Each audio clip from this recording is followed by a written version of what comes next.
I don't know, thematic. Let me just remove the notification of recording. So for our thematic on networks, complexity in general, okay, it seems that my voice is so low that the microphone is not picking it up. So today we're happily joined by Professor Marcelo from Mexico. I'll give you a brief biography on him and tell you how interesting as a character and as a professor he is. I've met him like 6 years ago in Mexico for the first time, and then in Cancun, and then in Greece. His work is encompassing a lot of topics in complex systems. I'll tell you what he's doing and where he's based. So he's a professor in the Department of Complex Systems of the Physics Institute of the National Autonomous University of Mexico, the UNAM, which is a huge university in Mexico, maybe 350,000 students of that order. So this is how huge the university is. He got his master's degree from the Center for Research and Advanced Studies of the National Polytechnic Institute in Mexico, and his PhD from the University of California at San Diego, so UCSD. He's published more than 100 articles in journals, international journals in solid state physics, software physics, econophysics. So these are topics that normally we don't hear about, but that's combining social sciences and physics, econophysics, economics and physics, and he's a leading figure in the topic. Sociology of science, among others. He has also published 4 popular science books. He gifted me one of them in Spanish, which I will be training so hard to read through. He has published articles on topics varying from individual and household income of poor, rich, and middle class of Mexico, correlations of international remittances, the number of migrants. His work, very beautiful work on chess. So I invite you to read it.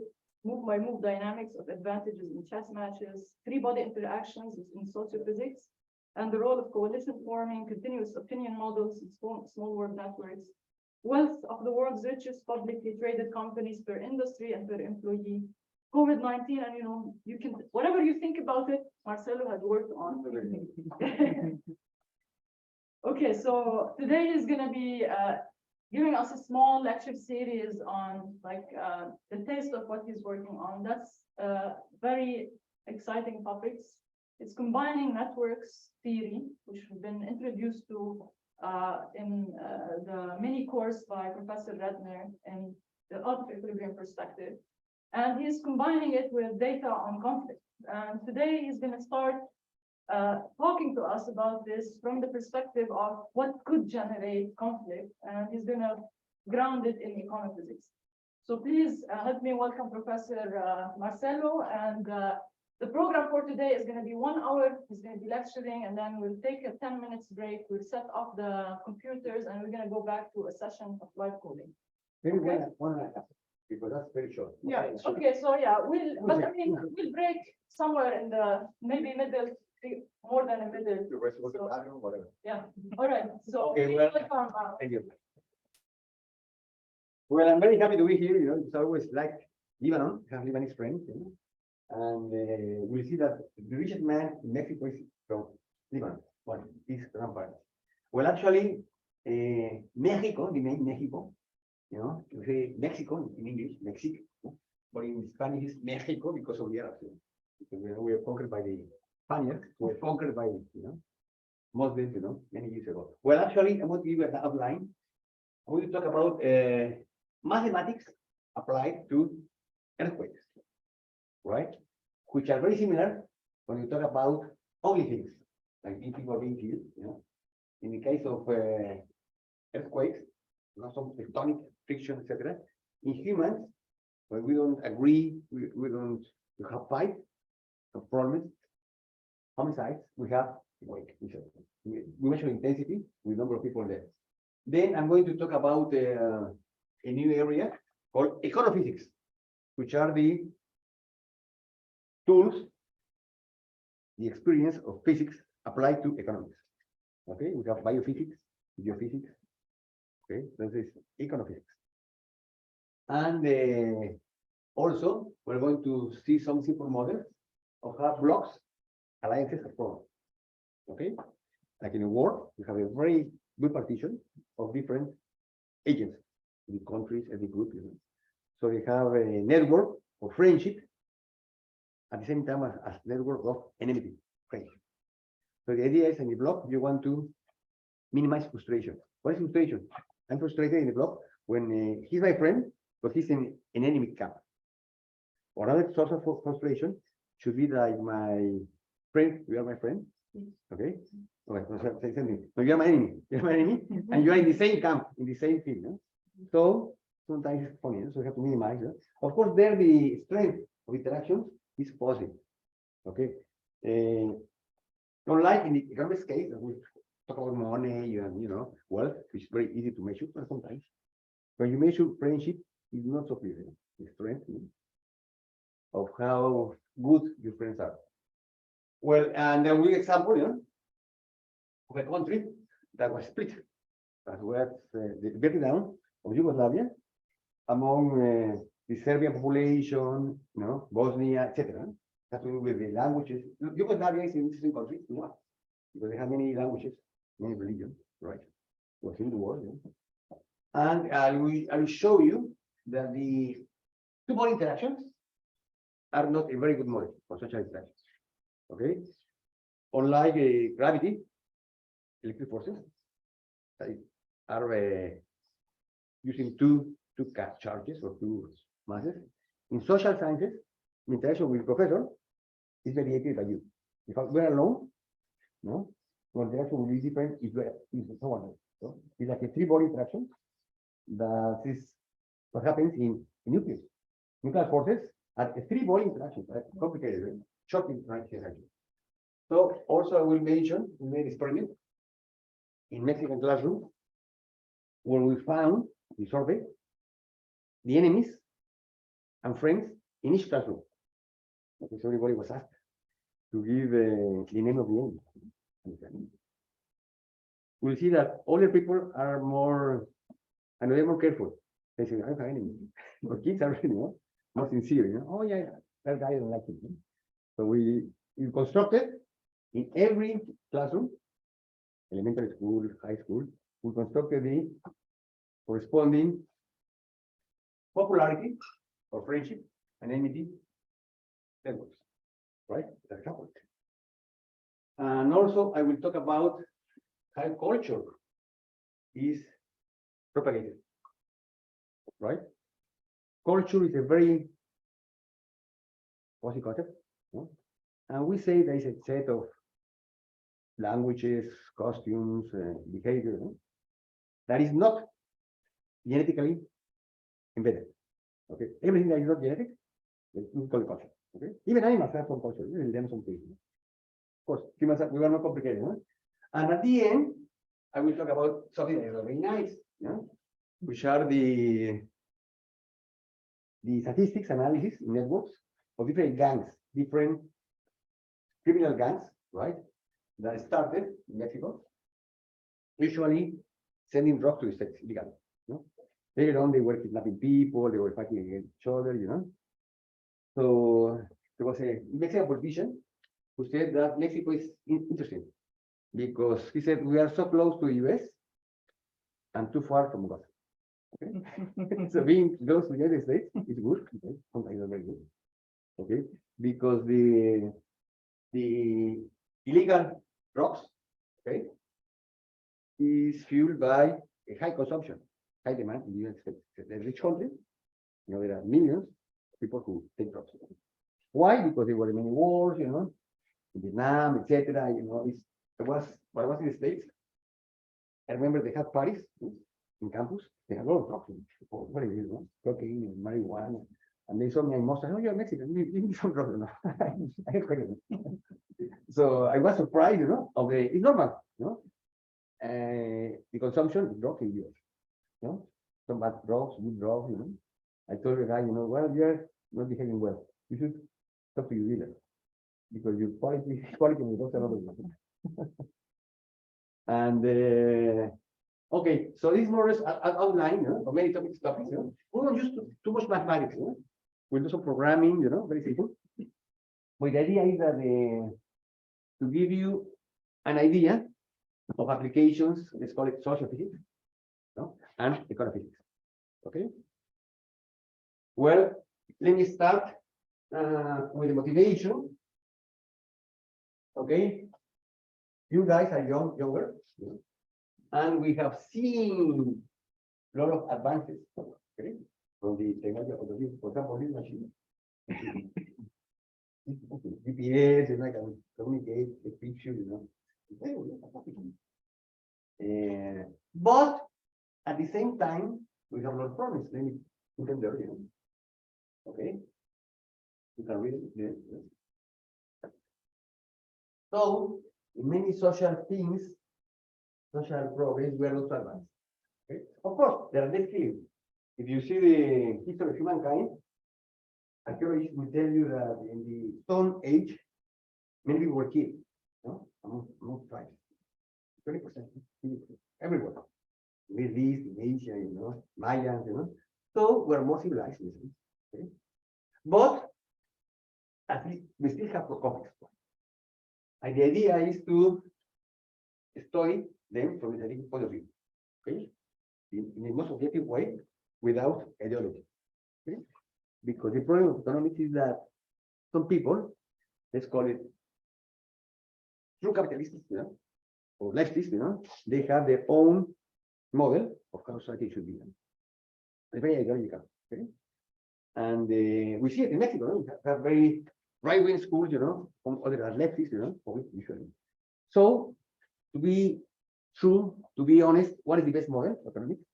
Complicated. In the sense of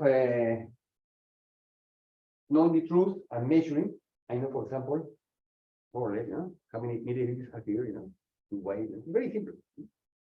The electricity, measuring amperes, whatever. But in social science, it's complicated. So I will talk about something about fuzzy measurements, fuzzy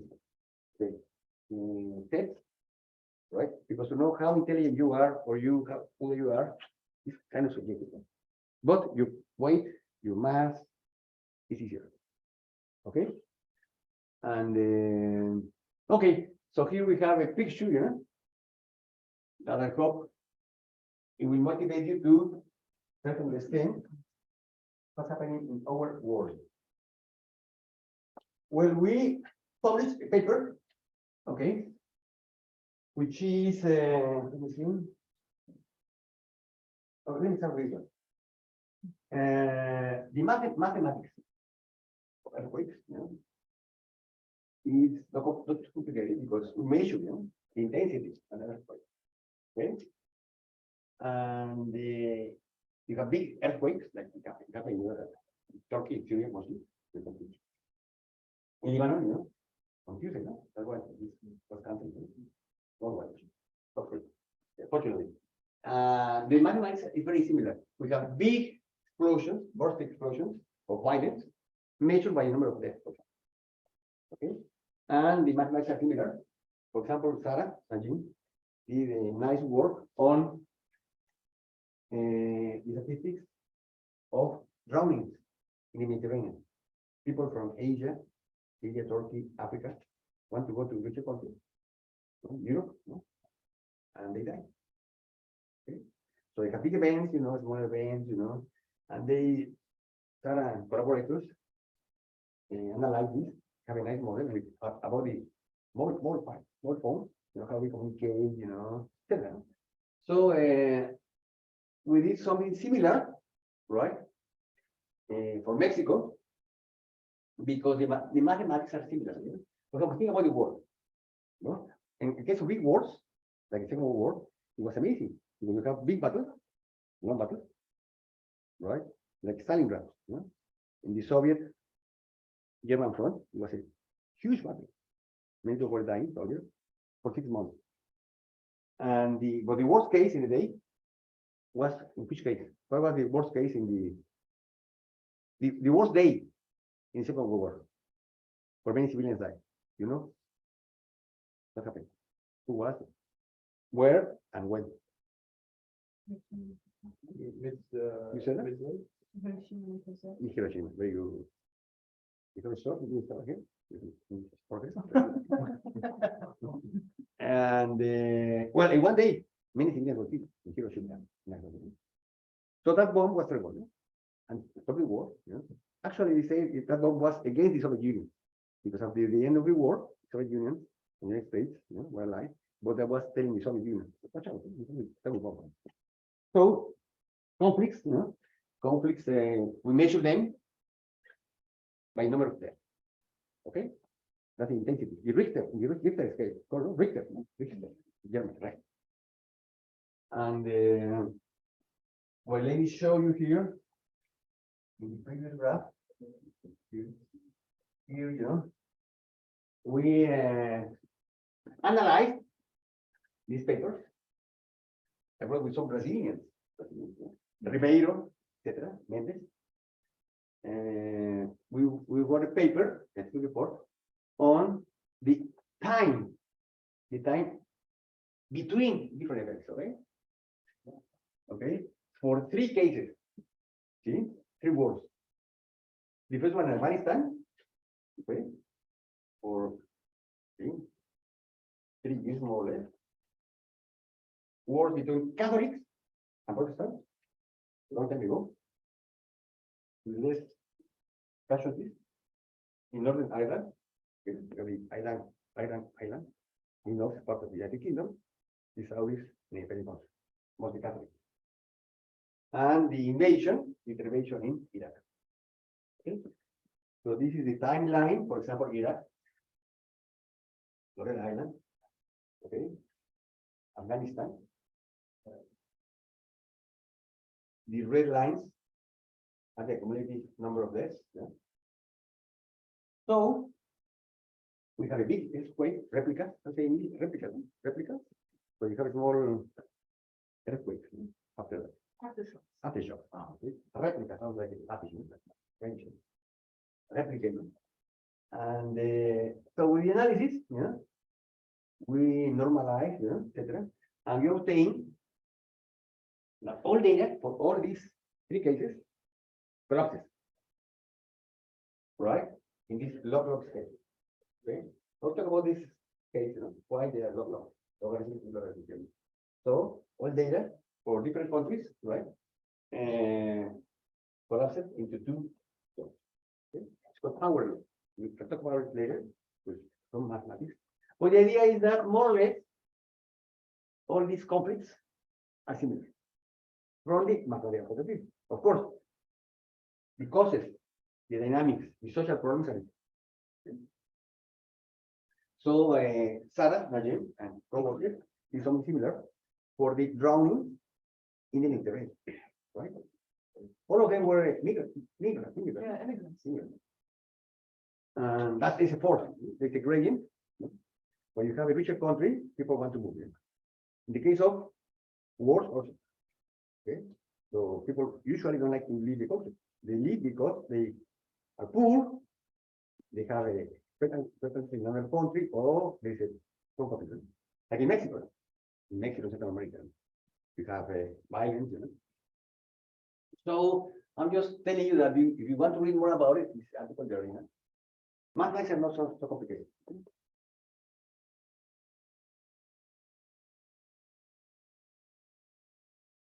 Okay, now I'm going to move from people dying in the Mediterranean, in wars, to money. Okay, why money? Conflicts and networks. Money is a source, not money. Distribution of wealth, of income, obviously, is a source of income. Okay, if I notice that there are very few people with a lot of money and I'm starving, I don't think it's justice.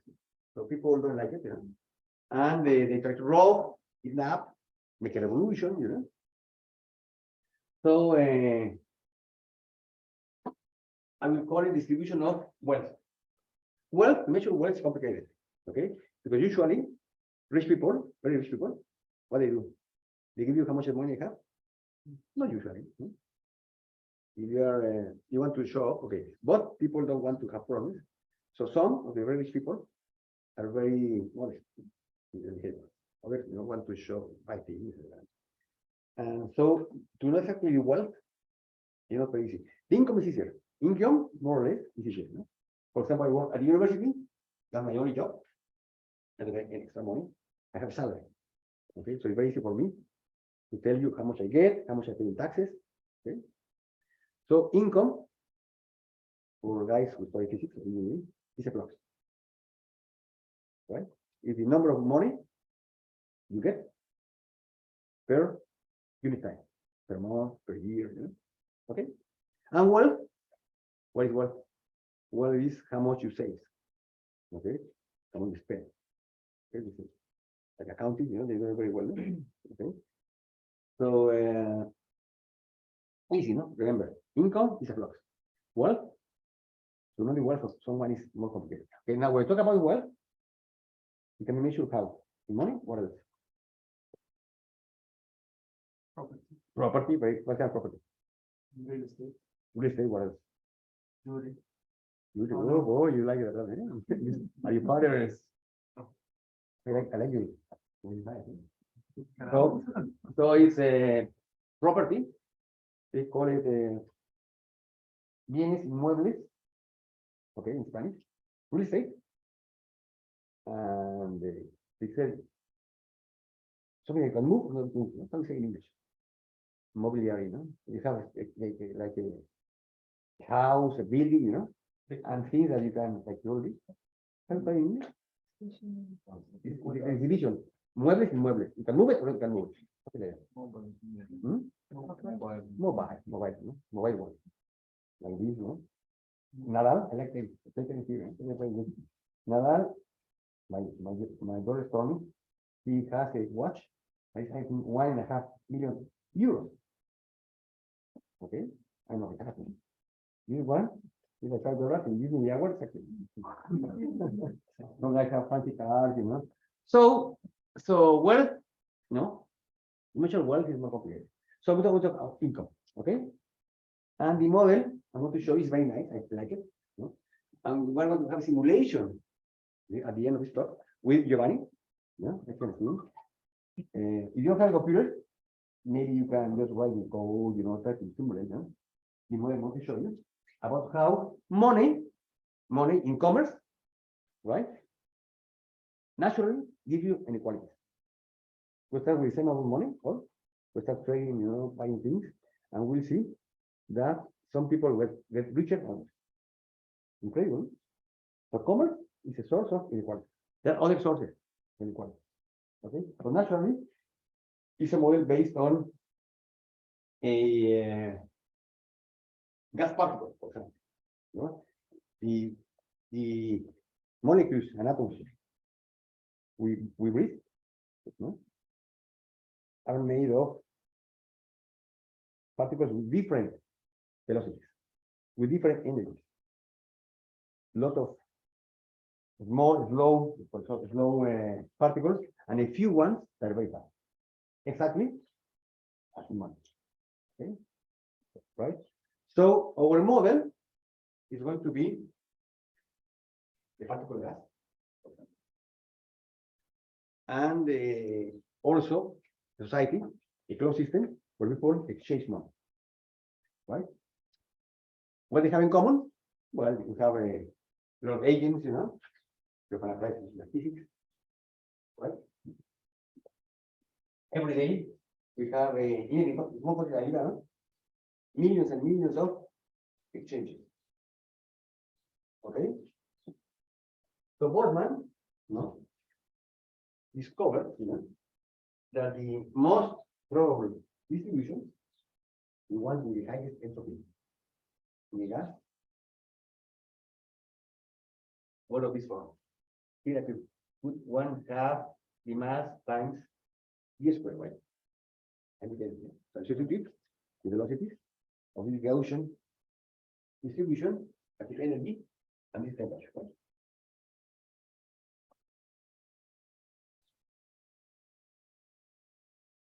Here we have two various men, right? Two Europeans. Okay. You don't need, you know, knows this guy well, Boltzmann. And he lived more or less in the same epoch as Pareto, an Italian, who was an economist, demographer, and he found, analyzing the wealth of the richest people in France and Italy, we found that the distribution of wealth of those rich people was like this. Okay? Income per year, whatever. And this money. Okay?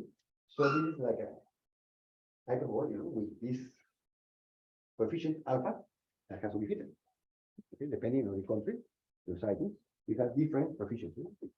But in plot P, the vertical axis against the money, and we something like this. Increasing. Very few people have a lot of money. Okay. Now I mentioned Boltzmann. Why mention Boltzmann? Because Boltzmann, as I said, developed this model for the energy. Now we'll see that if we make an analogy between money and energy, this will be wonderful. Why? What is the property? Important property in the particle gas. Energy is conserved. Energy is conserved. Okay. In elastic solution, elastic. What happens between particles and an atom? Energy is conserved. Okay. Remember that people, like physicists, love conservation laws, and the energy has been shown to be conserved. It can be changed into electric energy, magnetic, thermal energy. Right? In a collision, energy is conserved. So when the cars crash, part of the energy goes to the change of the structure of the cars, heat, etc. But if, for example, I have 100 Mexican pesos, because 20, total is 120, right? Right? I sell this to you for 10 pesos. Okay? The amount of money we have is different, but the total money is conserved. So it's a good idea, a good proxy to think that money is conserved in economy, which is not all happens. Okay, I have a rich Mexican friend, and he wants for a bill. What are you doing? Or also bank print money. So in the long run, if the economy is good, in good shape, they print money. So money in the long run is conserved. What's a good idea to think that daily money is conserved? No? In Mexico is a place called Monterrey. No? You pray was for Monterrey, no? Monterrey, no, I was conquered. Monterrey, a city, they're very good for making money industrial. And there was a guy who, by accident, lost 5 pesos in the toilet, no? In the water, toilet. Oh, full of garbage. I'm not going to put my hand there, get dirty for 5 pesos. No? I think it's like 1/4 of it. Even the pound. No, I won't do it. Then fittings and cents, throws 10 pesos more. For 5, I won't do it, but for 50, I will do it. Okay. So what the joke I like there, because it has to do with the power of money. Okay. So money is important as a source of profit because, as we'll see, in the case of Mexico, the narco war is fueled by money. Okay? So money destroys everything. Okay? Ethics, families, terrible. So you are older, this when you have your will, separate, you have things or whatever, separate well, the testament is called. Okay? Because they will find families that's the story. So let's go talking about money as a source of conflict. Okay, so we have these two guys, and well, let's analyze data. Okay, I give an introduction about simple functions, simple functions about money.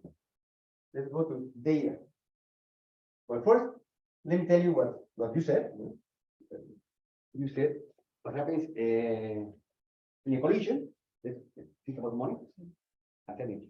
In an elastic collision, the whole energy, the whole mechanical kinetic energy is conserved. So the energy or the money that Giovanni lost is the same as. Okay. So the sum of 1 and 2 is the same as M1 prime and M2. Okay. And in the case of dimension economics, well, we have a lot of millions of agents, you know, interactions, interact almost every day. When you work by the supermarket, my company. We have here a master equation. I won't go too much into this one. These things are not very complicated. Okay. And the important thing is that this distribution, as our Russian friend Leonid knows, distribution exponential, right? Maximizes entropy. Okay, in the flow system, basically we know that the entropy will tend to be steady, constant, or grow. So this distribution is the most probable one. Let's go to some data on the United States. Okay. Let me show the income distribution in this year. Okay. Taking from IRS. What is IRS? You know what it is? International revenue, something. International Revenue Service. How you call it in Lebanon? The agency that collects taxes. How you call it? Maybe Okay. What do you mean? the monetary. IRS. Okay. And so we have data on population, okay, as a function of number of people who have some amount, as a function of money, dollar. Okay. Adjusted inflation is kilo dollar. Okay, kilo dollar. So we have up to 1,000 kilo dollars per year. 1 million. No? 1,000 times 1,000 is 1 million. So this plot is a plot of the number of people who have this amount of income. Now scale. Let me, but at the end I will do it. Let me just show you that in the case of an exponential, when apply logarithms to both sides of the distribution, then I get in a semi-log, log like this one, is linear, okay? This is a log. If it is exponential, then we have straight line. Okay. In the bigger, the area plot, you have log, okay, log. Okay. So it's very nice that in the small insert here, I have a logarithm scale, and I'm showing later with Blackboard. And in this scale, the exponential looks like this. So we're finding that from here to here, more or less, like this, the behavior of the distribution is an exponential. Okay, lower class. It follows the distribution evolves as exponential. For that year, 97 of the people, right, were following this distribution. Okay, and it was perfectly very good. Why? Because they received salaries, straight above each other. So exactly at the same as well. Right? Because one is concerned. And above this critical R, okay, natural distribution shows in the log scale, so we show it, and a Pareto power law distribution. But that includes a small percentage of population, 3%. Okay, even though it's more population, they got that means 50% right now. Okay, so naturally, data exhibit for Mexico, United States, Italy, Australia, United Kingdom shows its continuity here, dividing the income into two different classes. Normal people like we are, I don't see you very rich. And the, well, actually, this is incomplete because we are plotting distribution up to $1 million of income per year. Okay, of course, US is rich, they have very rich people. Well, okay. Okay. For example, the richest man in Mexico, Carlos Slim Salud, from Lebanese grandparents. His wealth is like 70 billion dollars. Okay. So, if blood his Carlos Slim, or Bill Gates, or Elon Musk, it's probably. In long scale, those were, but if you put it in a linear scale, it was only a way to out of it. So, in economics, in wealth, distributions are not like the ocean. Okay? For example, here divides are tall. And measure the height of guys, adults, about 18, it looks like a gauge, 1.5 meters, 2 meters. You're a good paddle player, tennis player, you have 2 meters, no? But in the order of 2. Okay. So animals, depending on the species, they have their size, typical size. Okay, elephant. Well, dogs, but we're talking about money. We have people who earn billions of dollars in 1 year, and someone who is deaf, someone who just sitting. So the statistics, the way to measure them more or less in a simple way with one parameter is a power law, right? And actually, we have in reality we should have 2 Pareto laws: the Pareto law here, and another Pareto behavior for the third. Okay? They are usually advertised in Forbes magazine. Some magazines. And well, let's see. Let's have an idea. I see a lot of money. Let's imagine we have a family of 4 Americans. Sorry, North Americans. Say, are you American? I'm North American. Okay. I was entering the US once, and he told me, the guy for immigration, why are you coming to America? I said, what? I live in America. No? Mexico? Mexico? What's America? No? Well. That was before Bush, because with Bush, the president of Bush, they had the patriotic law. Something like that. And you can go to jail. A foreigner can go to jail easily. So I was smart to know after.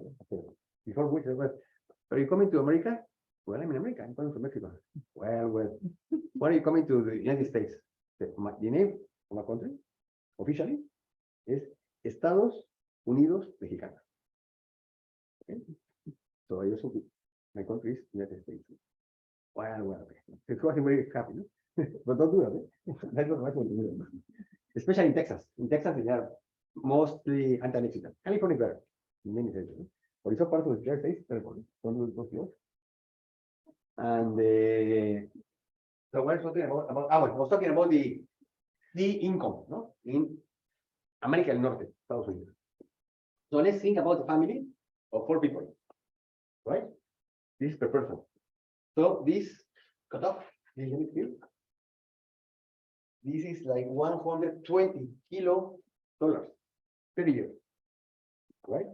More or less $100 per month. Oh, no, 1,000. 1,000, you can see, 1,200 kilo dollars. No, 120 is $10 kilo per month, right? Per month. Go divided by 12, right? A family in the US for people will get $40,000 per month. Okay, it's a lot of money. And here, okay, so this happened for this particular year. This data were taken from the tax service, okay, tax agency. In Mexico, they do something like that, but it's not so well done because they go to houses, and ask you, how many rooms you have, how much money you get, and it's so good because people tend to lie. Okay, the very rich people lower their income, and the poor people say, no, I have many things. I am middle class. What do you have? I have television, any shoes, they're middle class. Well, they're very poor, but they think they're middle class. Anyways, so if you get money, you wait statistics for money in the world, that happens usually. You know, the more stable society is, this potential is better.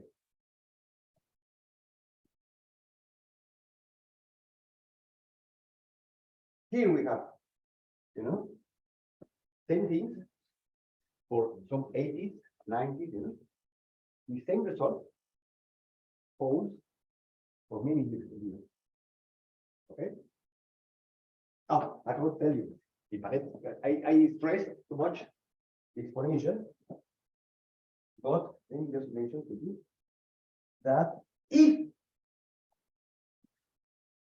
where they have the money from, okay, I will show you that the money of the Pareto class comes from other persons income. Well, we have here same results, okay? Look at the very robust exponential law for the great variety population. This thing, is 12.5 years, is very, very much costly. Okay? What changes is temperature. Higher temperature means more water. Okay. Remember that temperature is the average of the income. Right? In general, society is getting richer in the US, but getting richer before. Now it's stagnated. And the temperature grows. If we do some analysis for Lebanon, then the temperature is lower. Okay? If we go to Cameroon or Bolivia, they're poor, they low temperature. Of course, each country has their own peculiarities. So the important thing is to memorize that exponential holds for the majority of the population.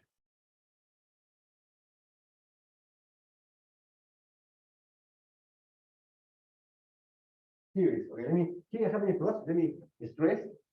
Let me think about this too. Okay, what is this? What is this? SP, what it means? Index of what? So you are into this, because what is SN?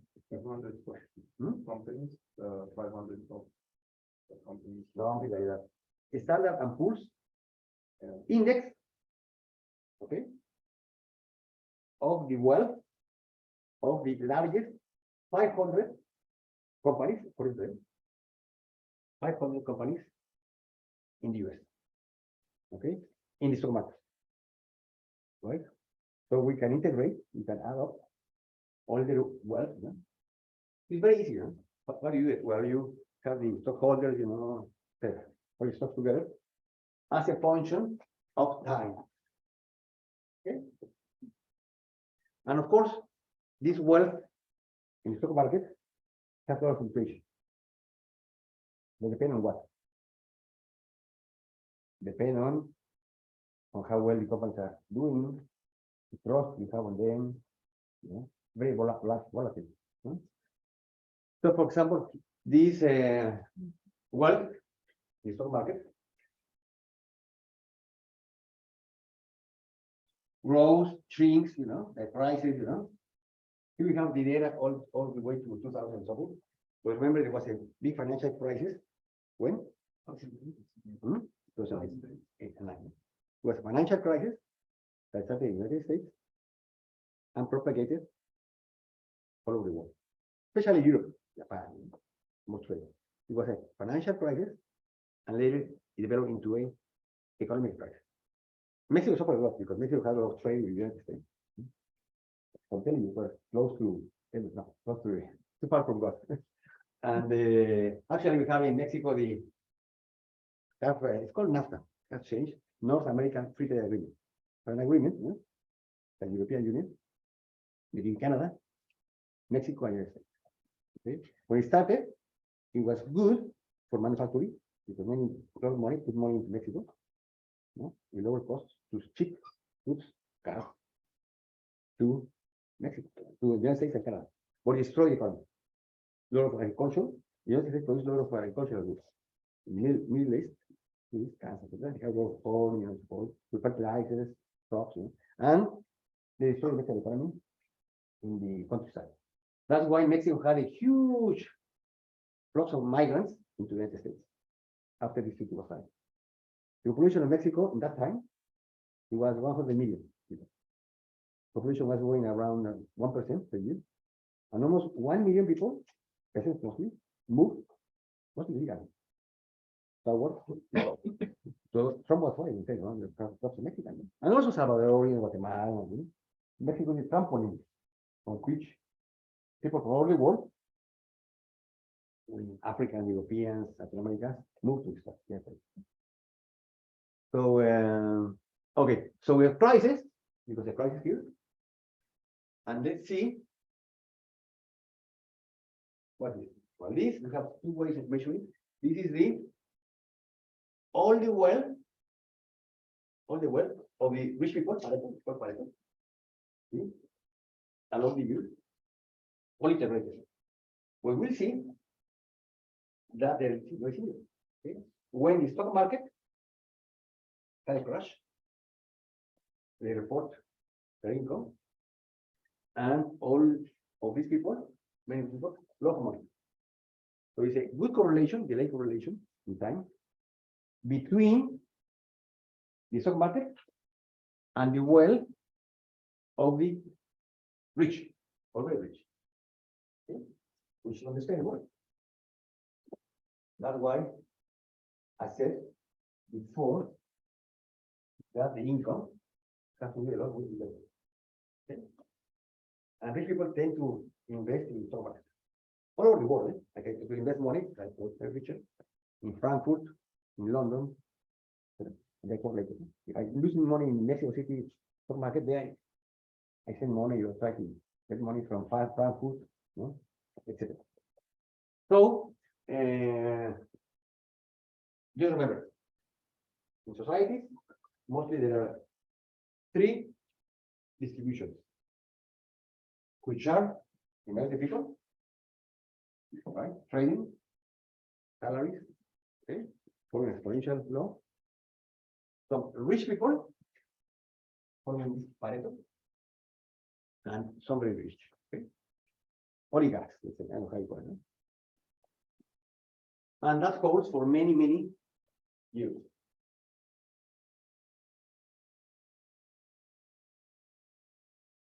Conclusions. Read them carefully.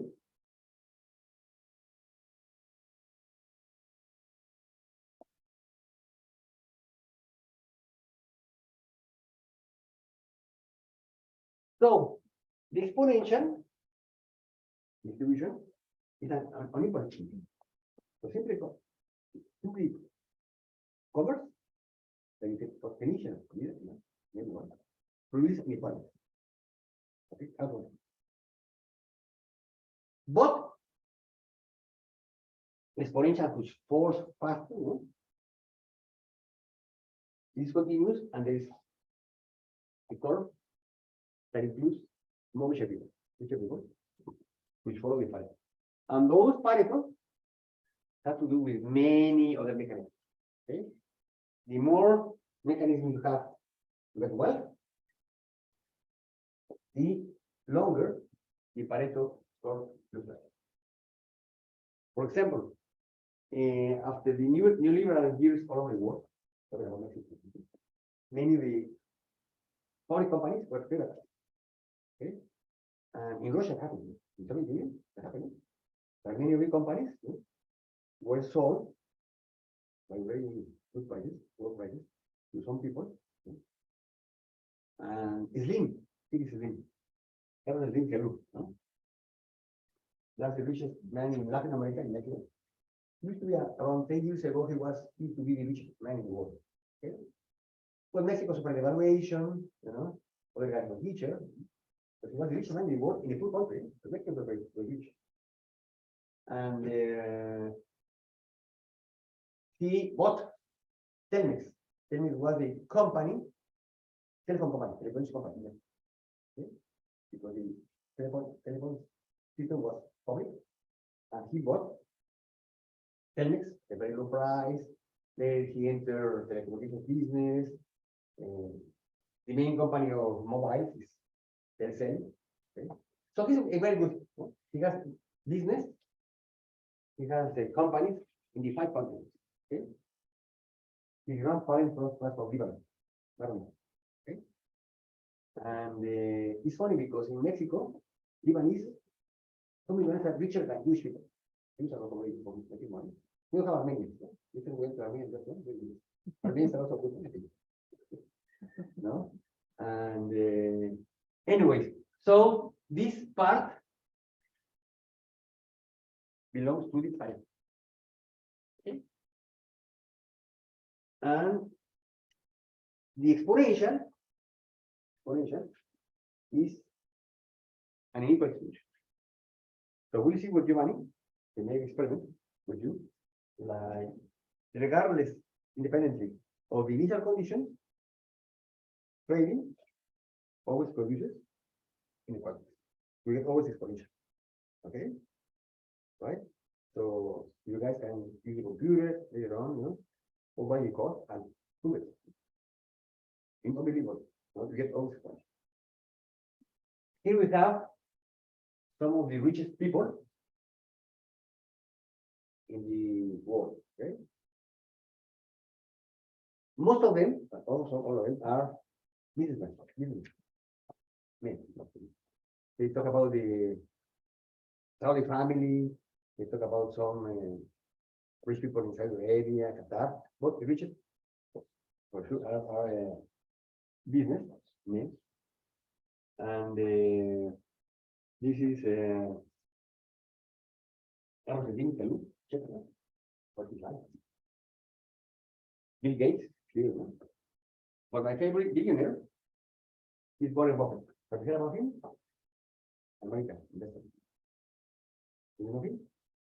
Tell me what you have heard about. Is the name or what? You know the name or what you know about him? He's called the Wizard of Omaha. Omaha is the capital of the state of Nebraska, a very rural state. Shouldn't spend too much money. No? And why he's my favorite billionaire? I don't like billionaires. I think he should give more money. He should be more altruistic for their own. And I'll show you why. Well, this is a family, right? What do you think is the largest enterprise, commercial enterprise in the United States? In the sense that they have a lot of employees. What is the company with most? Eh? What is it? Walmart. In Canada? Walmart. In Mexico? Walmart. What is the largest government company in the US? It says that they have got the largest number of employees. Public. Government.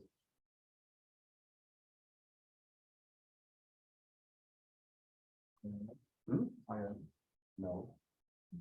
No, Walmart is a commercial. Well, the language is very easy because in Mexico, we call it private enterprises when they're in stock market, you know, right? They belong to a family, to a company. And public are the companies, like in France, public are the companies that are owned by state, to be the state, Jalisco, Yucatan, you know, maybe municipal enterprise, like UNAM, where we work, no? It is a very low. And in English, in the States, it's the opposite. Public is a company that offers stock. Okay? And private, it belongs to the state of Ohio or belongs to so the largest government agency with more employees in the US is the Pentagon.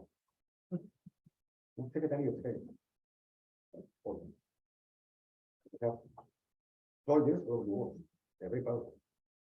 I wouldn't call it Secretary of Defense, Secretary of War. Because here you have so many wars. Oh, anyway, I like the American system because a lot of the money they get is put into weapons. Okay, and actually the weapons come from mostly from private companies like Boeing, McDonald's.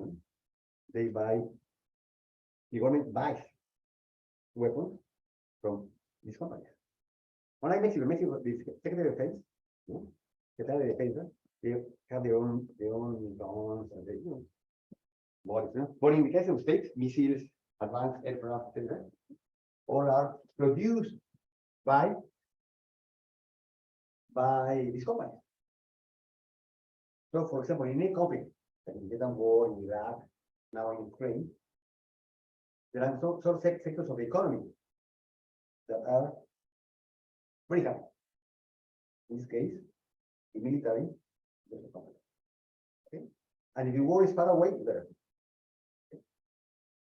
So, talking about the war in Ukraine, etc., you can say, well, who's winning, who's losing, from the national perspective, point of view, from the economic, but obviously, people who are producing weapons, they're getting money. Okay? But none of this have to do with war. Okay? And they are very efficient, very efficient business. Yeah. Or what we need. Yeah.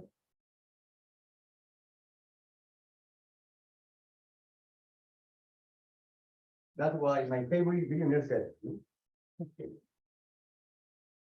The weak question. It was very well known. But he was criticized. Why he was criticized? Okay, that very good.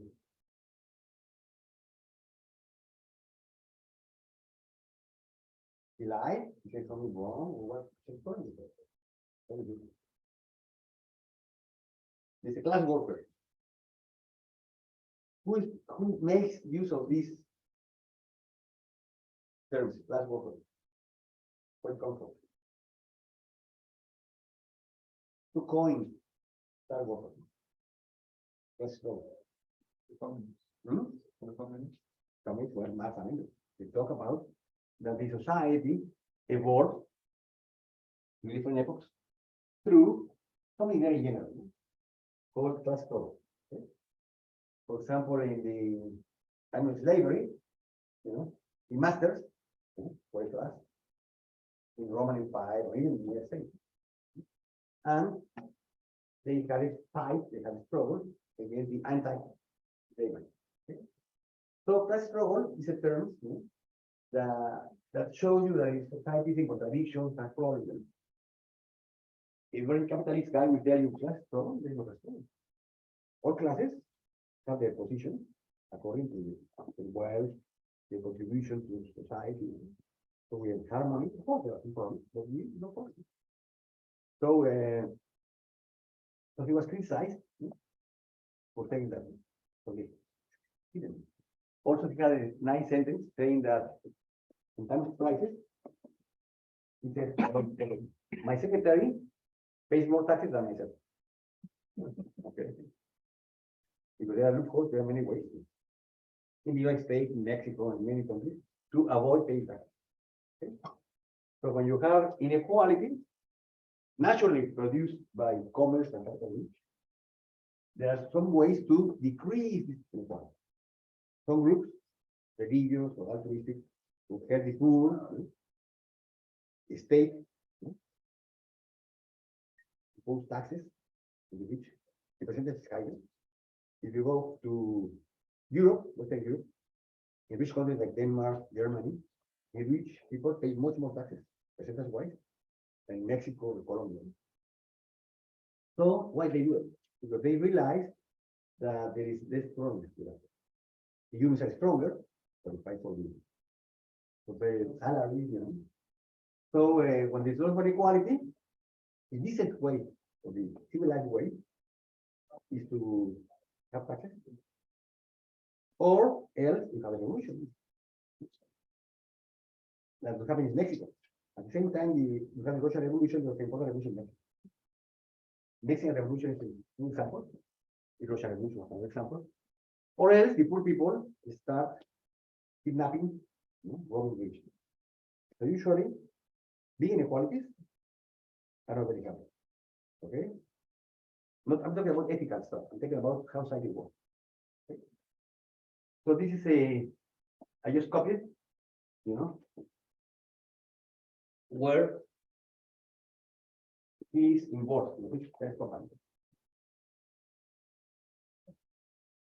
So it's something good to know, that.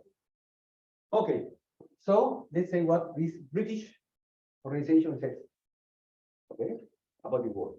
This data is before the pandemic. Okay?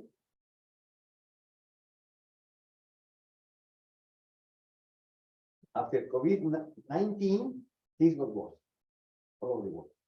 Okay, some firms got a lot of money. Which companies got a lot of money? Listen. Vaccine companies, pharmaceuticals, what else?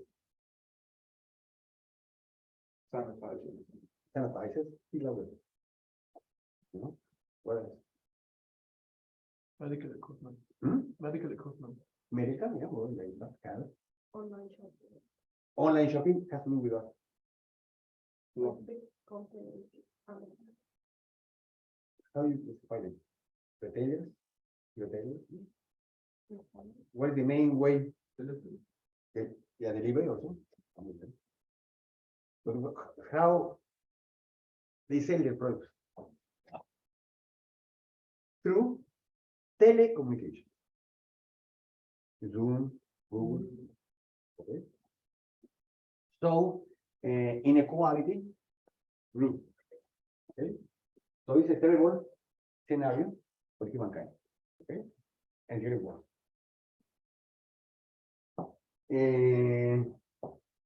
That happens mostly all over the world. Okay.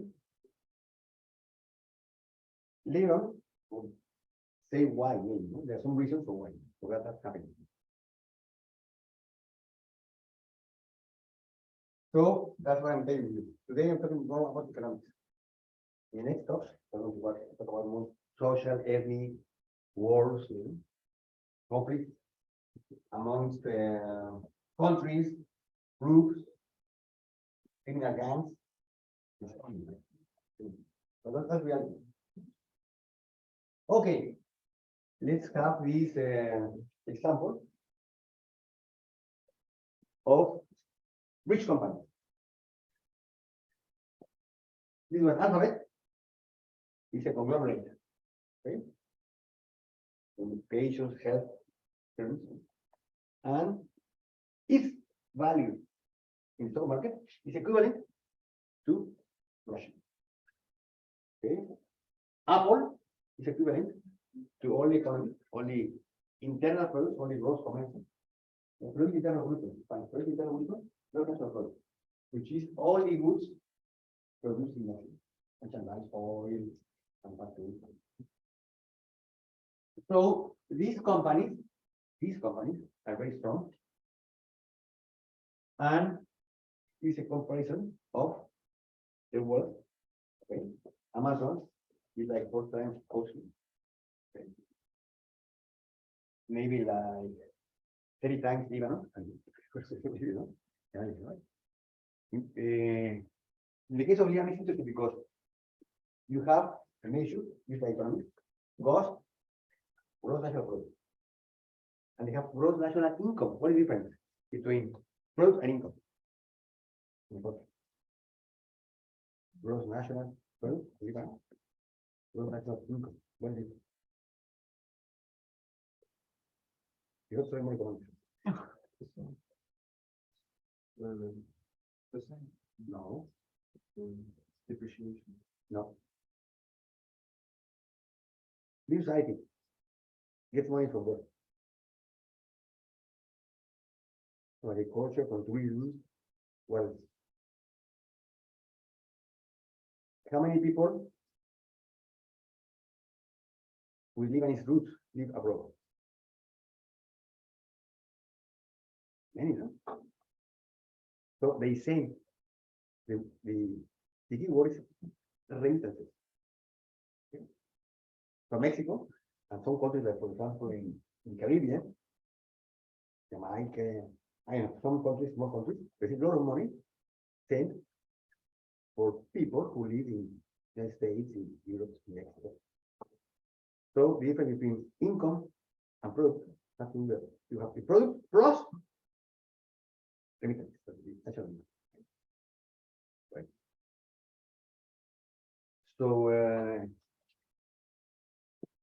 So some in Latin America, many countries, rich people taking money out from the country.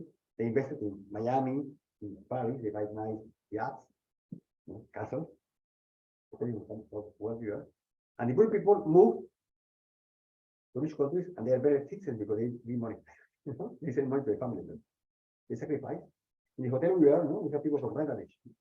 And the guy told me that he sends like $150, $120 per month to his family, Bangladesh. Okay. And in Mexico, in many countries, you have internal migration. People live in China, in the cities, and they send money back home. So we have all these flocks of migrants, who are very good for the families. They suffer, they send money back, right? I was going to say something about migration. Yes. For example, in the case of the North American Free Trade Agreement, there's a free flux of what? What? It is for what? What are the rules? Goods and services. Goods and services, very good. What else? Financial. Money, capital, what else? What's the difference between the North American Free Trade Agreement, Canada, Mexico, and US, and the European Union?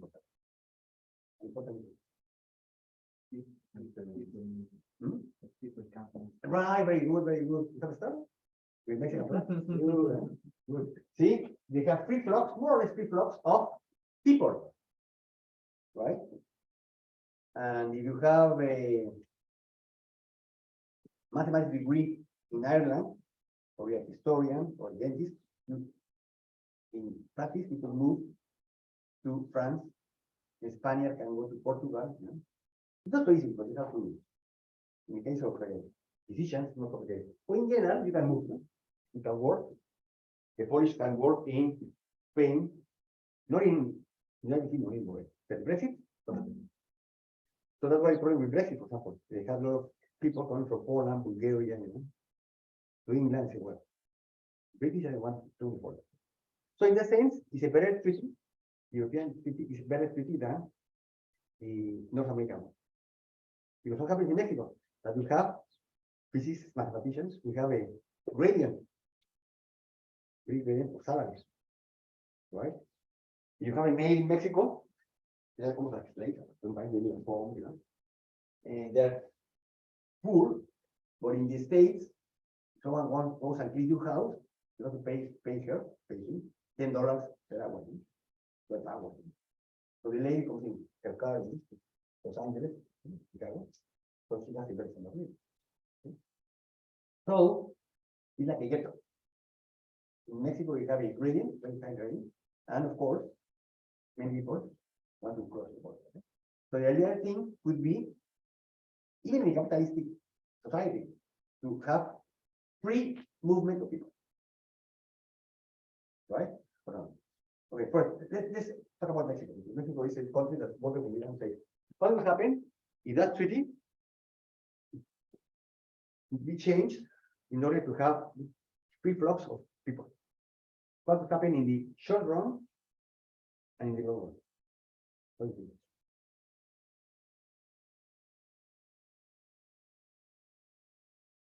Everyone leaves for the short run. Hmm? Everyone leaves for the short. If they can Who go leaves? to Who a leaves? place where they can make more money. But who lives? Actually, I'm talking about Canada, Mexico, and US. the Mexican. Mexican. But not all. Not all. Not Don't be so cool. Careless. No? They will leave, right? Why? Economics, why? So they can make more money in the US than Canada. Okay. And so what happened in the short run about the salary? Drug water.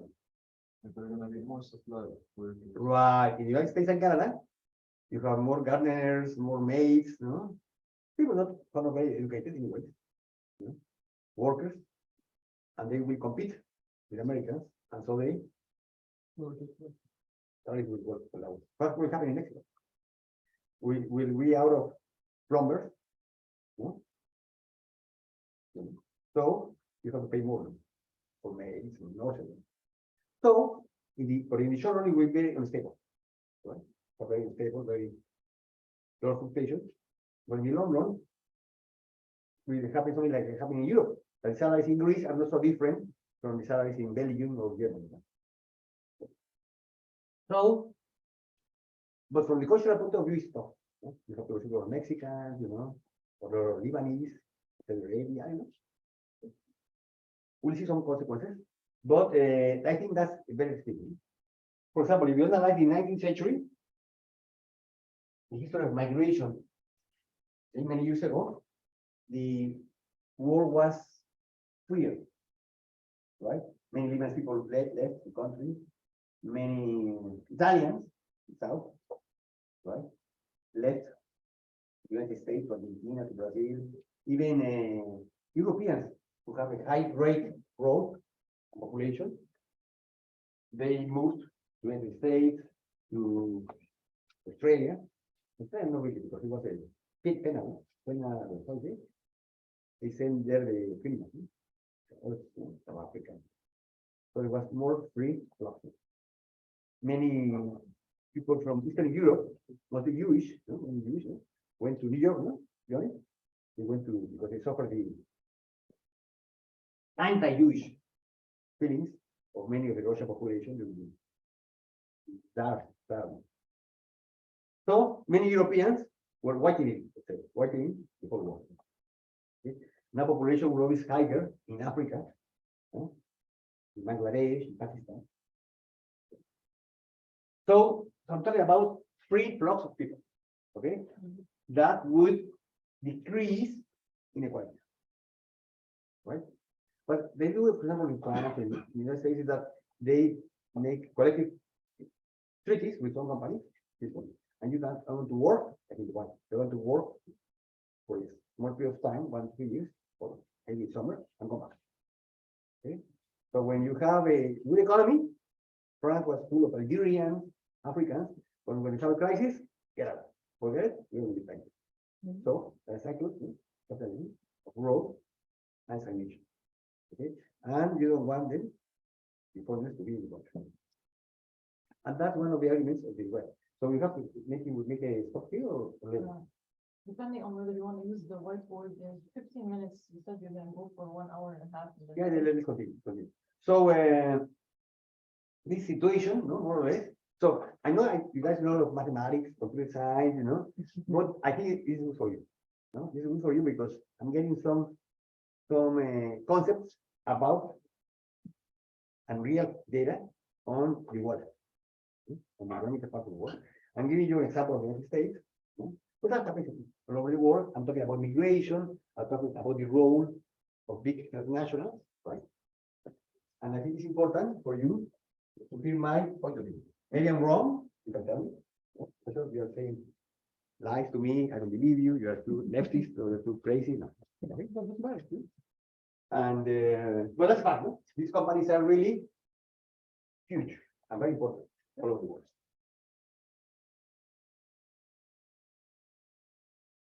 Okay, there are two concepts in economy that are important. One is the purchasing power parity, PPP. Okay, and the simple examples, kind of stupid, is how much a McDonald's hamburger costs in Russia, Poland, Mexico, and Brazil. Right? In Japan is very expensive. But it tells you more or less how much is the cost of living. Economists in all over the world calculate the coefficient, calculate the power parity. How much money you need to live decently, food, transportation, etc. And it's a complicated matter Because in Japan, for example, I was in India and I get a haircut, you have two prices. The street. Facing the road or facing the wall. Facing the wall was cheaper. And very cheap, no? I remember I was in India, I had to call a professor to pick me up. And it was like 50 rupee per dollar. I spent 1 rupee, right? Calling the professor. 30 minutes, very cheap, no? For a time, very cheap. So living in India, maybe life is not very healthy because it's very thin. What do you do? You get more money, you can. Okay, that's the amount of money in Japan. So, you buy a mango, no? The fruit. So you get a lot of money in Japan, Norway, but you spend a lot of money. But if you're smart, you don't fall into consumerism. No? You can save a lot of money. The worker from Denmark goes to Brazil, goes to Africa, like you met in the hotel, not very rich people, Mexican cannot travel like that. Employee, no? So this is important. Yeah? Okay, now what happens? This is a better way of measuring the quality of life than taking the currency. Okay? Because, for example, the Lebanese lira is very low, or some countries, the Argentine is very low. So you know, well, this guy gets only $3 a day. Well, pretty bad, but so much. And also, this is a coefficient that measures for the amount of positive numbers. It measures how unequal we are. It's like in statistics. It's a number that measures dispersion. What is the number?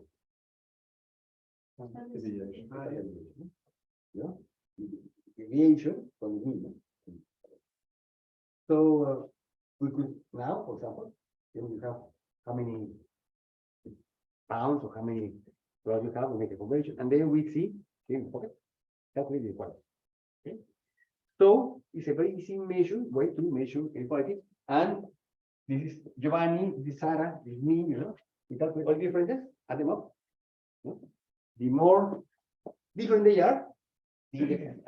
Before have the same amount of money, excess money, then the sum of zeros is 0, so you have 0. So this is normalized. A low value means that you have a very equal society, large, different. Okay, well, very good one. For a plot of the Gini coefficient, the darker ones are where inequality is high. Okay. You see Lebanon? Okay. Very equal. And for example, Australia and Canada, okay, Greenland, which is a territory of Denmark, are less unequal than the US. Okay. Colombia, very equal. All these countries in South Africa, very equal. Japan, okay. Northern Europe is okay, Norway, Sweden. So it's a measure that you do not have to be out. And so to see how people live in a region in the country, you have to take the average and see how inequality. Okay, Saudi Arabia, we got because you are from a royal family, you are a worker, etc. And the average is good, but the very inequal. You are from your royal family, and you are a worker from Dubai, from Egypt, right? So I always want to talk. People talk about the per capita. Well, I have to talk about the equality. It's very important, right? And in some of these measures, you have the very rich people. They will take into account homeless people, people in prison. Okay? And so this is an idea. For example, Cuba. In Cuba, they say, oh, Cuba is very poor because the amount of money you get is very low per person. Yes, but in Cuba, you don't pay rent. You don't pay school. No? You go to school and then you food. Okay, they very subsidized. Okay. you go to a movie. I was with my family about 10 years ago, in the kids, you know, in Cuba. I went to see a movie, you know. The theater wasn't very nice. You know? But we paid like 2 pesos, $2 was 20 pesos. So it was a tenth of a dollar to watch a movie. Very good movie. You know? We also, there was more. We went to a show, like circus with clowns and stuff, very cheap. So, culture is very cheap. Education cheap, transportation. But if you want to buy a nice cell phone, a nice jacket and use, okay? So they put tax, high tax on the luxury item to subsidize, right? The book, all of them. And that comes also Mexico. Mexico, subway system is very good, no? Better than French. No, but it was built by a French company, better than New York. And its cost for $1, you have 40. Okay. And subsidized. Why? Why you have in the Mexican subway in Mexico City is stopping? Why is it? It's good, no? What happened is people will pay the real price, like $1. What happened? What are the consequences? What is it? You're going to have more, well, the economy will collapse. If some poor people would not move, no? So the whole city will collapse. Okay, so this is not a question of ethics or heavily poor because that's the way, you know, it's a solo that people have to do. So the matter of subsidies and stuff is interesting. Okay.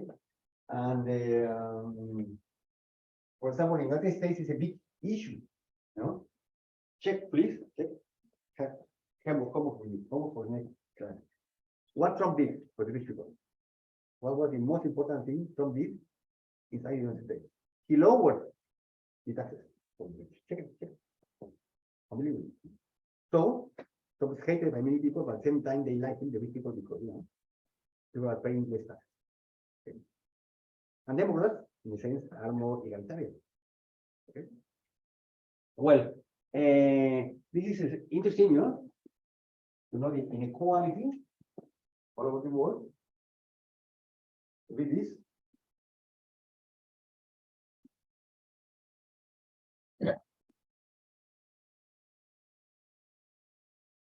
Okay. The leaders or the owners of the big companies are not chosen democratically.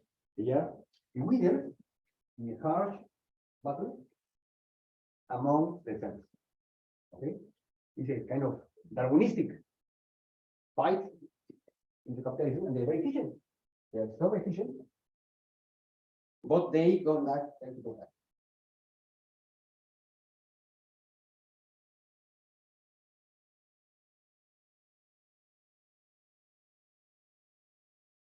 So what I mean by superfluous humanity, okay?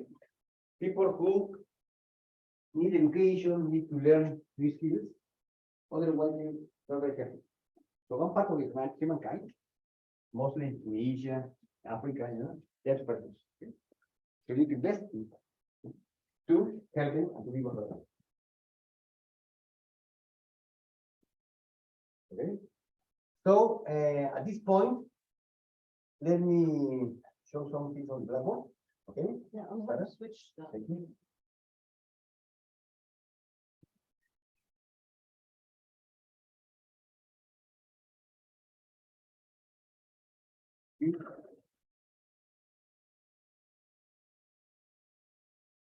So today, we work in economics also. Very simple. Let's have two axes. This is the economics. Okay. And we have right wing.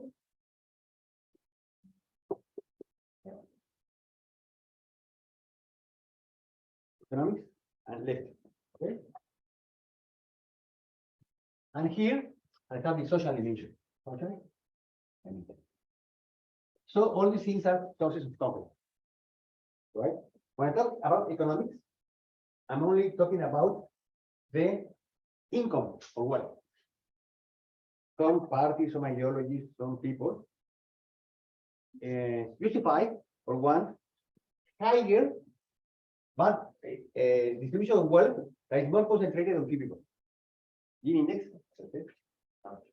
Some people say, well, it's better if we have a distribution of wealth that is more egalitarian.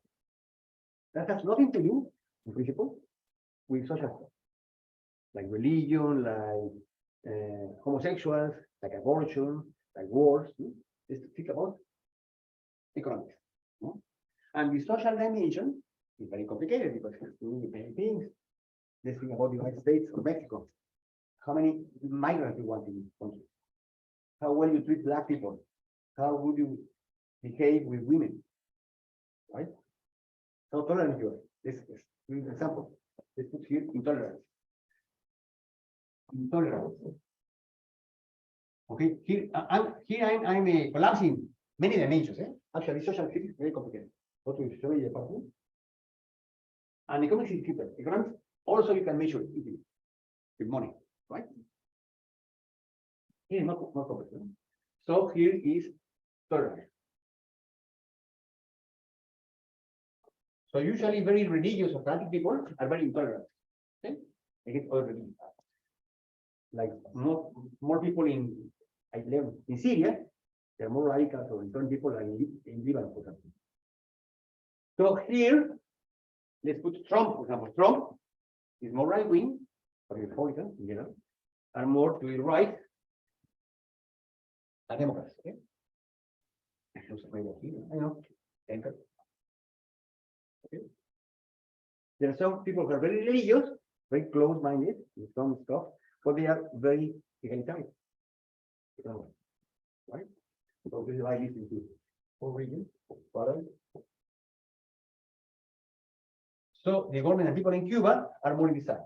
Okay? They try to distribute the wealth better in this situation. And at the same time, they are very tolerant. No? They don't care if you have a religion, if you dress, no, they don't care. No? And for example, there's a party in the United States, the Libertarian Party. You know what it is? Libertarian. No party. They are free market. Huh? They are capitalists. You know? And they think it's correct. It's all right. You have lots of inequalities. But socially, they don't care. Do whatever you want. So maybe they're like Republicans in the same economics, but they are more achieved. So homework. Try to think, try to construct, this is a 2-dimensional map. Try to construct a map with high dimension. Okay, you can put, I don't know, many things, right? To describe behaviors, parties, political things. Of course, this is possible because we are going to more or less know how far is this and that's complicated. For example, the current Pope, Francisco, the Che Guevara, this Pope is more liberal in the sense, because people say about liberal. What is liberal? What is conservative? I don't know what are you talking about. In some cases I'm really liberal, in some cases conservative. What are you talking about? Money or socialism? For the family, about poor people, I know. So to identify, so in this case you have many dimensions, you have to, you can write, this will be money, social, but if you do it better, you could put more dimension. You compose social into many areas. Right? Okay, so I think so today I concentrated on these aspects. Okay? How money, according to Marxist, they call it, you know, the different stages of humankind, the primitive communism, when there was much surplus, so people have to eat, you know, not much, really to eat. Then slavery, you capture some people from other tribes, and they have no money to feed them. You know? Agricultural states, you know, we have feudal societies, capital society, you know, it's complicated, right? And that's a way, simple way to more or less analyze societies. And I was about Marxist, I forgot. The right wing, So the capital Marx is very important. He was very good analyzing all the economical part, merchandise, marketing. Later on, he claimed to propose a new society, so on and so forth. What the economic part is what I'll see today. Right? Later on, we focus on networks and other things, social stuff. Okay. Now, I will leave time for you to do the simulation. Okay. And Yeah, we break now and we Okay. have coffee and then we resume with Giovanni. With the and you're coming with coffee. So this, the thing we started off with the Bosman and Farid, we're gonna recover that. And we break for coffee, so, thank you. Okay, so. Recording in progress. Resuming with Giovanni, who's gonna walk you through the implementation of the recovery act. What the distribution in the lower income space. So we're gonna recover that loss in distribution with some little coding, and I hope you can. He's gonna explain and you can implement in parallel and recover what Marcelo had talked about in terms of wealth distribution for the poor. Okay, thank you, Joanne. Okay. Now, I'm going to present you a very amazing, a very interesting simulation about this distribution of money. We always get an exponential. So you can't imagine a lot of the scenarios. Always we get an exponential distribution because it's regardless or independently of the initial conditions. So this is the first part of the code. I import some libraries. This is not important because if you program in R or in another language, this is not worth it. So I will give you I see it's here. Yeah, this is the general outline. This is the main thinking behind the code. So we have these steps like an algorithm. We have initial conditions, an agent with an index number. I don't know, 1, 2. And these agents have money. How much money? I don't know, and I don't care, because this model is independent of the initial conditions. This is our initial condition. So we have these agents later, starting with binary economic interactions of two agents. In physics, we have this gas of Boltzmann. We have collisions between 3 particles or more, but this is the simplest case, you know? Okay. And well, these economic interactions are like collisions. And in the Boltzmann gas, the energy is conserved if the collisions are elastic. So in this case, our energy is money, and the money is conserved too, as we see before in Marcelo's presentation. So, we have the cycle that we choose randomly 2 agents with money in A and money in B. Later, these 2 agents have an economical interaction, like a collision, an exchange of money. Add their money to this whole M, this capital M.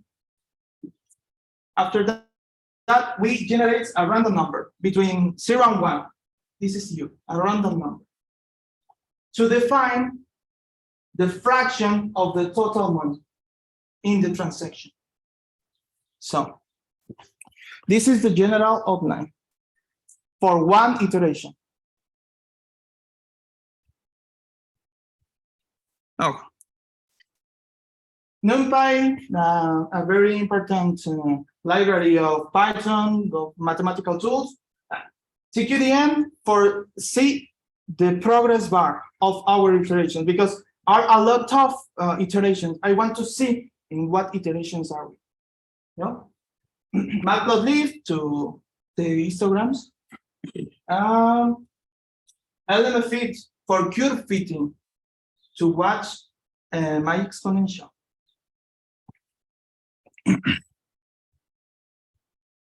Yeah. Yeah. Here are my variables. Iterations, the agent's number, and the initial amount of money of each agent. From this program, we can subtract 4 cases. Case 1, we have an homogeneous distribution of wealth. Case 2, initial, yeah. Case 2, we can have half of the agents with twice money, and the other half with no money. Case 3, 1 agent with all the money. And case 4, a randomly distribution of wealth. Yeah, this is case 1. But case 2, 3, it's easy to program. Initial endowments. And 4 matrices, and not matrices, arrays to plot histograms, the progress of this exponential. Okay. In this code, I have 2 important arrays. First array is an index array. This array have 1,000 of entries, and its entries are 1, 2, blah, blah, blah, 1,000. The second important array is agents. Agents is an array of 1,000 of entries, and all its entries are 100, because I want an homogeneous distribution of wealth. 100 units of what? 100 units. Pounds, dollars. Whatever you want. And this is the other important array. This is my index array, EDX, of each agent. This is for the Command in parallel, or how do we? Yeah, wait. yeah. You want to wait? Yeah, 2 minutes, it's okay. Yeah. So we give it like 2 minutes just for them to initialize the. Yeah, of course.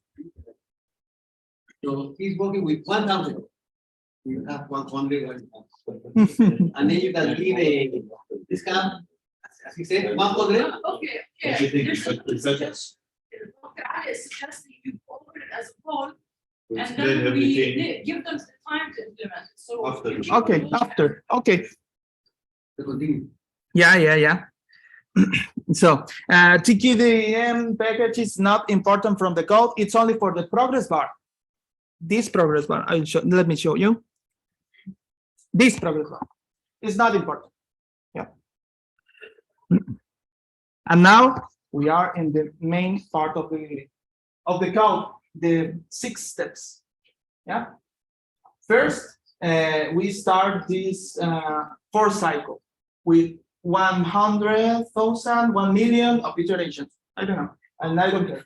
So after that, we choose 2 agents with money A and money B as a random choice from my index array. We add their money, and this is capital M. We generate the EU random number, and these 2 are the fractions. First is for agent A, and the second fraction is for agent B. This is like geometry. We have U times the capital M, and other fraction is 1 minus U times the capital M, like in geometry. We have this new money, and we add the new fraction to the agents matrix, to the agents array. This is for 1 iteration. This is our economic interaction. So I am here. I see these iterations 1 by 1. At iteration number 100, I take a picture. 100, 1,000, 10,000, 50,000. I take pictures too, because I want to see the progress of the exchanges. I want to see how the exponential is formed, you know?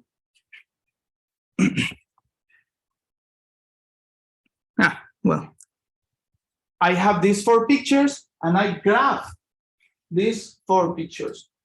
This is in Python all different in different ways. You know? It's It's at least 40, you chose 40, no? 40 lines. For histogram. Yeah. Out of what? You can see the beans of my histograms. Different times, different. Yeah. For the movie. Now this is the result for 100, 1,000, 10,000, and 50,000. Now the histogram of 100,000, but I don't change that number. Yeah, this is the final result. You can see the exponential.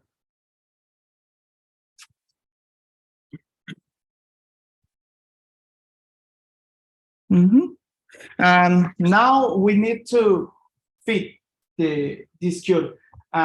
We have histograms and we need to subtract the information, the points to have one scatter plot. I did it with this instruction. This instruction has the information of that points of the histogram. Well, for curve fitting, I use a model exponential, as we see. This model. And this is my model of the exponential, and this is my curve fit. And this is the main result. So it would be nice to see, what a number that qualifies, that tells you how good you did your quiz. So one idea, which I mentioned before, is to plot with same example. Okay, okay. Let me, you can go on it. Let me write you something. Continue. For example, when I was talking about the exponential, let's say you have a, what is the formula? The formula P. It's here. It's here. It's here. P equal to what? Let's put something like this. P equal to minus what? Money, no? It's money. Yeah, money. Money, that's why I have take logarithms. P equal to the exponential and logarithm are inverse functions. So I cancel this and I have minus M. Okay. If I define, for example, Y as this, then I have a straight line. Remember? Please take logarithms and in a semi-log vertical logarithms and inner scale to see if I have a exponential, then I should have a straight line in the logarithm scale. Logarithm. Okay, now if I have a Pareto, remember Pareto? Pareto was like this. I use P, no? P equal to a constant over M alpha equal to A minus alpha. I take logarithms on both sides and I get logarithm of A plus logarithm of M minus alpha. Okay? This equal the constant minus M logarithm of alpha logarithm of M. Okay? And if I define Y, I said Y is Y. And I define this as X, capital X. Then I have a straight line. Y equal a constant, okay, B minus alpha X. So here I'm using both, in both cases. I'm using logarithms in both cases. And that's the Pareto. That's the power law I mentioned for the rich people, small rich people.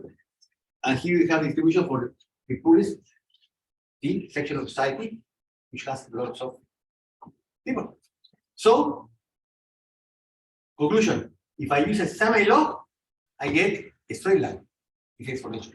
If I use log, and I get a straight line, let's say power law. And the coefficient is alpha, and there is what? Alpha. Okay. So to fit your simulation, as a simulation, you want to fit it, no? You can fit it with linear scale, or maybe use a semi-log in the vertical scale, and you see nicer. I see you see a straight line. So go ahead. Let's simulate. Okay, so I'll brief you shortly with the code. So this is what you do. You generate number of agents, okay, and assign to each an ID, okay, and then you start iterating over. You pick 2 agents at random, okay. These 2 agents have an amount of money that you've also already stored in a vector, and then you make them make an exchange, okay, and you look at the evolution of the distribution of money as a function of time. At the end, it should converge to the Boltzmann distribution. And for you to check it's a Boltzmann distribution, the Boltzmann distribution is an exponentially decaying quantity where now money is your energy. So if you plot it on a semi-log scale, what you'll get is a straight line with the slope of the line being what? In this case, something like, so exponential, Boltzmann rate is e to the minus beta times the energy. Okay, so if you do the logarithm, the exponential of logarithm of the exponential, the beta. So there's the temperature appearing as the slope, right? So you should recover somehow temperature of your system by doing so. Okay, and remember, this was the distribution that you recover in the low income regime. It's not the way people make transaction in the very high income regime where you recover a power law. Okay, so this model of transactions between agents is called the Yukavenko model. And if you go back to our events back from last year, Yukavenko had given a talk about his model in the physics and public policy. So you can go check that out.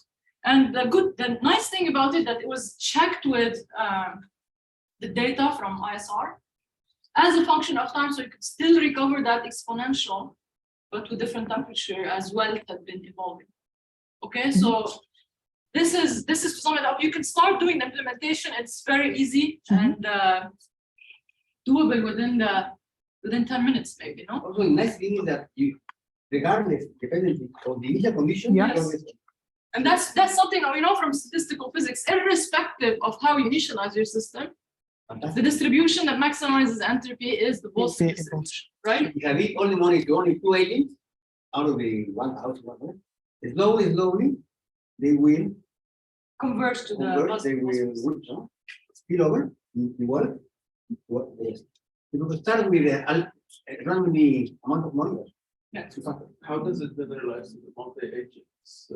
What is multi? It is the multi-agent. But this is two. No, you pick 2 at random. You Yeah. And you do it many times. So there are multiple iterations, picking 2 agents at every iteration. You could do it maybe by order. You can take the number 1 agent and 2 and do it.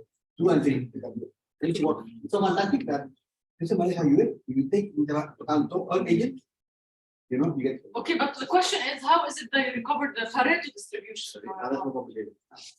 Think That's about not it. linear. Okay. And also, let me tell you. Pareto is a power law. Okay, so when we're talking about distribution, distributions are for those who are coming from our first year science. And distribution is like histogram. So you count the number of people who have this amount of money, this amount of money, this amount. So what this Boltzmann distribution is doing is counting the number of people who have this much money. Okay, as the system is led to evolve. Okay. So in the low income regime, you have it as an exponential decaying distribution. But in the high income or high wealth, actually, you see that it's a power law. So there are very few with, well, it's relatively high income, but very high number of that regime. People who have high income, then very little with extremely high income. So it decays as a power. Is it like what's the rule when the collision happens? You just conserve money. So Yes. whatever you lose from the other gains. So there's a fraction, yeah. You see, NMA, There's a fraction, there you go. There's a money. So there's a fraction of the money that one loses the other gains. Okay, but the agents were adding both of them.